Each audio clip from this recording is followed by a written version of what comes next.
All right, y'all stay Howdy, safe. Matt. How you doing, Sheriff? I'm good. What? Are you on a call right now? I'm just patrolling Polita. Ran into actually the people I raided. You know, some of the people down there. Oh yeah. And- Okay. Yeah. All right. I'll leave you to it then. Yeah. No. Well, I just got done chatting with him.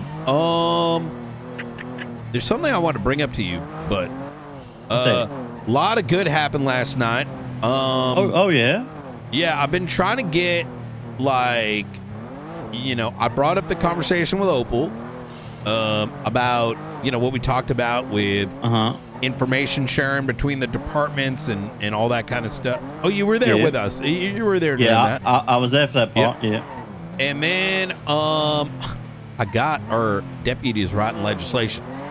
No fucking shot. Who? Yeah, we I forgot, I don't know his name, but like we were cooking on a bunch of shit. So oh right, Octo and one other. I don't remember his name. He's kind of newer. Octo is normally with, was it late, like after I went to sleep? Yeah. Was it Dice? Maybe, I don't remember the name. I should have asked. Like big chin, fucking. Yeah, he's got like beard, strap, chops, like helmets. Yeah, yep. That's Dice. So they're working the case with Eliza getting fucked up, and they believe that the guy might have like fled the country, right? And so I'm getting them to write legislation. I'm gonna, you know, he's sending me drafts of it, and we're gonna try to push something for the statute of limitation and get the mayors to sign it, hopefully, which says that if we have evidence that someone has fled the country, that their statute of limitation should extend. Oh, so basically people can't sleep off fucking warrants and shit. Exactly. Yeah, good fucking idea. That's a really... So, like, essentially, like, if we could subpoena their bank records and show that they haven't, like, bought food or done fucking anything in the past 30 days, they've clearly been out of state, meaning that they knew they was avoiding whatever, or it's unjust, and we still need to justify with justice. Kind of thing. That's right. That is real good work. You say Octo and Dice doing that? Whose idea was it? Well, it was my idea, but I'm coaching Dice through it. And Dice has been writing the drafts. He's been doing good with that. So we're looking to get something done by end of day. That's and then great. There's really another good. thing I told him to do, which was, because I'm sick of this, like, we cry all the time about, like, oh man, this and that, and it's like, let's fucking change it ourselves. Like, what the fuck? We can propose it. I agree. The second one, hold on, I'll tell you right now. Oh, that's right. So in their particular case, Dante tortured the fuck out of her. And you know what? It's only a $10,000 charge. And when you look at misdemeanor felony, or when you look at act of torture, it's like if you cut off people's arms and legs, it's $10,000. That is insane. Yeah. So we're going to propose felony That's like saying that act of torture, which is a judge like mandated number. You know what I mean?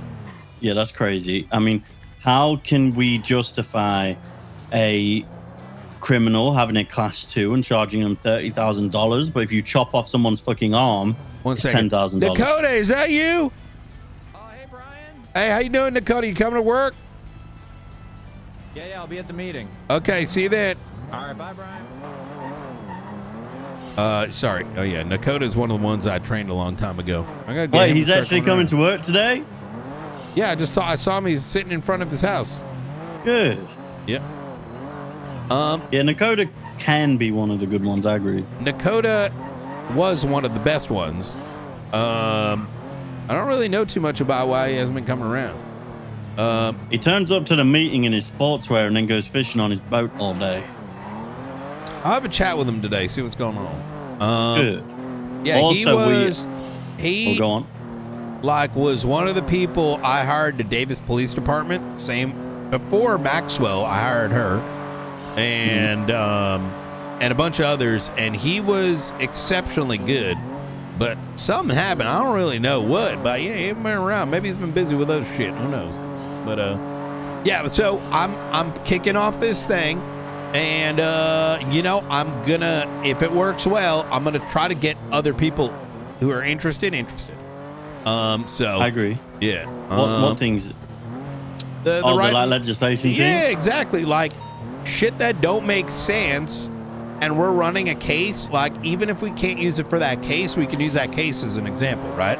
Like, Well, this is something that you were always trying to put into me. Like, we need to do shit like that. yep, 100%. I agree. Separate thing is I've been deep diving, brother. Okay. Fire starters tweeted something about it being the last day in something called the Merchants Guild, right? Right. Dante Rivers retweets it. I'm like, all right. I look at his profile for shits and gigs. It says he's self-proclaimed Merchant Guild, right? Right. That's sus, right? That is And sus. then, as this is why, like, I don't understand why this don't happen normally. I start running his name this morning, among other things, right? Because, like, I need to close out everything, right? I'm not going to just throw it aside. I'll look up his shit back on 6/30. So, over a month ago, Dante Rivers was caught shooting up dock workers in order to get into a container marked as Blarney's. He self-admitted to be getting explosives from that fucking thing, and that he blew up fucking Blarney's. He was then raided less than 30 days ago. First found with weapons in his trunk, and then weapons in his house. What kind of weapons? Class 2s, SMGs, and rifles. Any like Molotovs or anything along those lines? No. Okay. But where I'm going with this, and there was one other thing, and in the very transactions that I've got for Leon, there's conversation, there's money wires coming. Now, you got to hold this close. Of course. I like to think Rissa that Berry just I want to say, transfers $550,000 to Leon Edwards, to which Leon said, the deputy man. "Oh, yep. Are you? Oh, did you put in an order? I'll when was get in this? contact with Dante. Fucking 10 What? days ago, Oh my god. Okay. brother. I'm fucking like, listen. I got some shit. There's some shit we got, and I'm gonna keep on bringing the right people into this. You know what I mean? Regardless of department, but there's let's just say we have strings to pull on, right? Like, Yeah, we obviously, do. like the Rissa thing ain't to fit. I doubt we're gonna be able to get much more, but there's a string to pull on there, right? She missteps, that's a problem. This Dante What? guy, I'm gonna say right now, I am suspecting that Dante, when you put everything together, including the twats or whatever, may have been the likely supplier of the explosives that were used to blow up the magistrate last week. Oh, okay. Yeah. Right, like if you blew up Blarney's, you had a means by which to get explosives. And then all of a sudden your name's on the radar and another judge gets blown up, right? Oh, it gets worse. You know that motherfucking guy named, what the fuck, the guy that we're trying to catch that we think blew up the fucking courthouse? The League of Evil guy? No, the other Yuri? one. No, Oh, fucking, what's his name? Starts with an S. Fuck. The fucking lawyer guy. What's his fucking name? Yeah, that one. And he's tried a couple times. Sounds like Flores a little bit. Yeah, that guy. Luciano ends up texting Leon Edwards saying, "Yo, that guy's giving you a call. Giving you a what? You expect a call from him soon." What the? Okay. Yeah. So, Do you have like a report I, for this? I ain't writing all this shit down so it gets leaked. Hell no. No, you make a private one, donkey. No, I'm not gonna write all this shit down. These are like, what the fuck is that gonna So do? how are you going to remember all these details then? Is it just in your head? You do not know me very well. Yeah, of course it's in my Of course head. I know you very well. You're my fucking husband. What do you mean? I got that thing that people they used to think was like something that made your child had problems, but it turns out it's actually like a superpower. Autism? Almost. Yeah, that's it. That's the one. Yeah, I could, yeah. So, no, I remember details. Like, well, as long as I keep things organized. But yeah, no, writing all that shit down is a fucking waste of fucking time. What the fuck am I gonna do with that? But yeah, I'm gonna remember it. No, that's fine. That's fine. Anything. So I only write it down if that string I'm pulling actually materializes, right? Because otherwise, you're just writing paperwork instead of, working. If that makes sense. So no, I agree. So.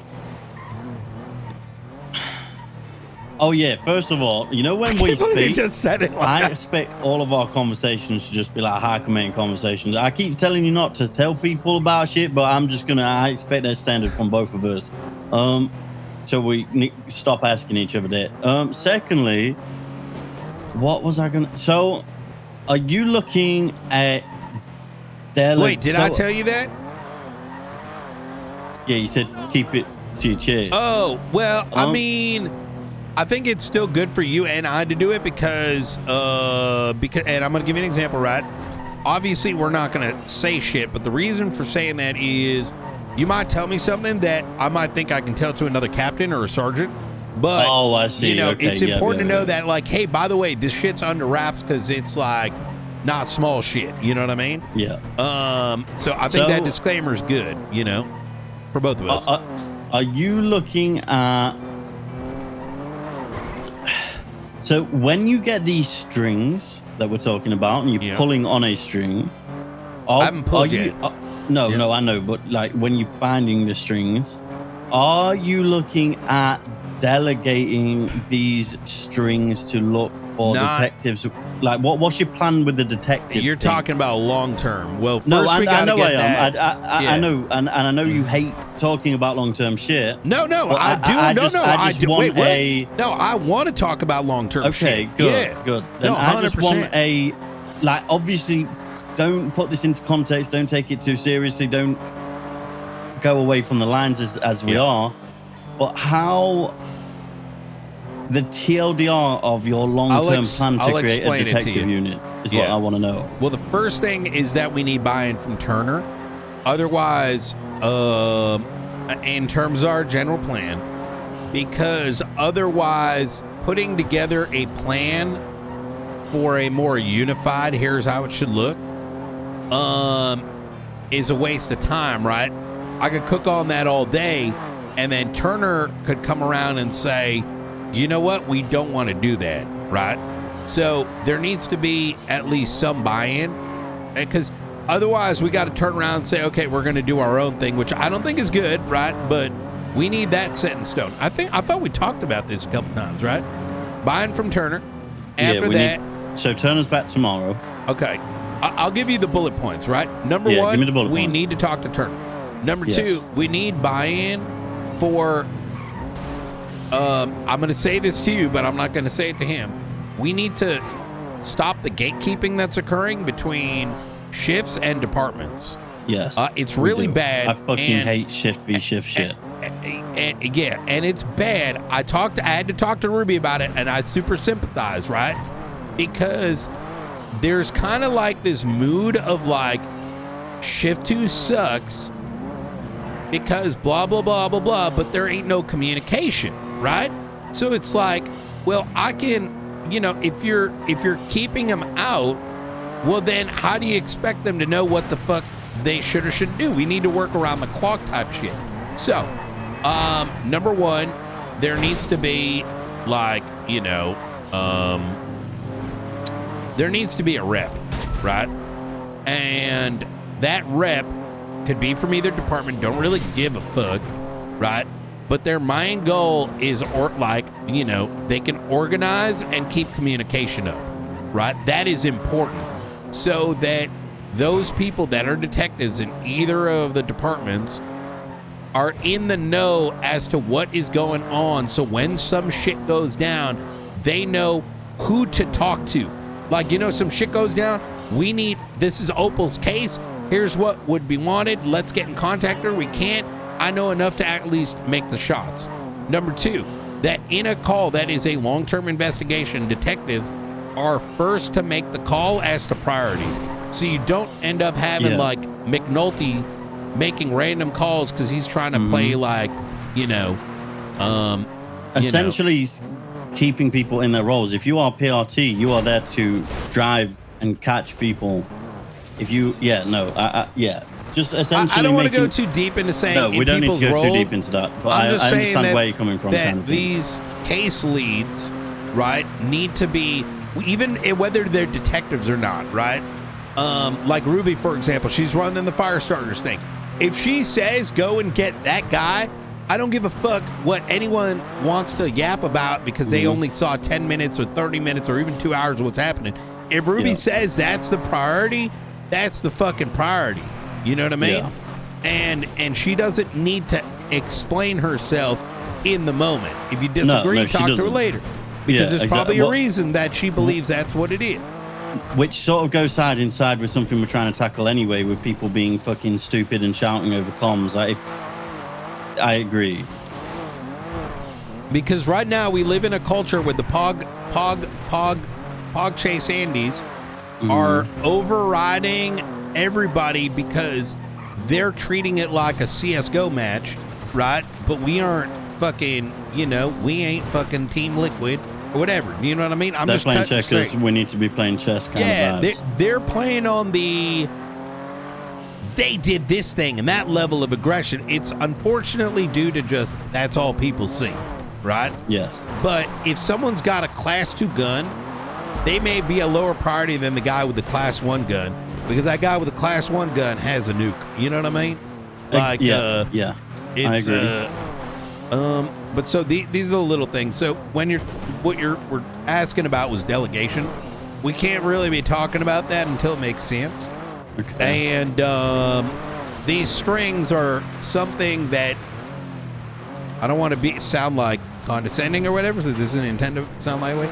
When I talk about these, like these strings may seem bigger than they really are. I think these strings should be something that every detective has in the back of their minds. Absolutely. Right? So these are like things where it's like, okay, if something else were to come up, we know what to attach it to, right? We know a little bit more about what Rissa might be doing, what Teddy Bosco might be doing, what so-and-so may be doing. So when we look at a case or a report, it means more than just what happened in that vacuum.